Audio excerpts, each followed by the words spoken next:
अगर दिल घबरा रहा है, दिल को सुकून नहीं मिल रहा, तो ये दुआ अभी पढ़ लें। ये एक दुआ आपकी बेचैनी फ़ौरन ख़त्म कर सकती है।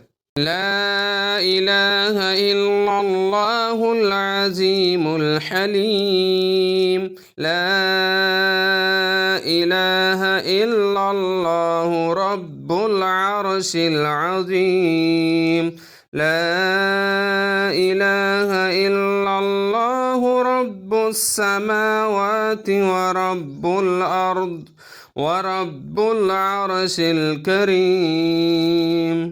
याद रखें, जब दिल परेशान हो तो ये सिर्फ़ एक एहसास नहीं बल्कि अल्लाह की तरफ से बुलाने का इशारा होता है। बस दिल से ये दुआ पढ़ें, सुकून खुद आ जाएगा। अगर आपको सुकून चाहिए तो वीडियो को लाइक करें और किसी परेशान शख्स को ज़रूर शेयर करें। रोज़ाना ऐसी दुआओं के लिए चैनल को सब्सक्राइब करें।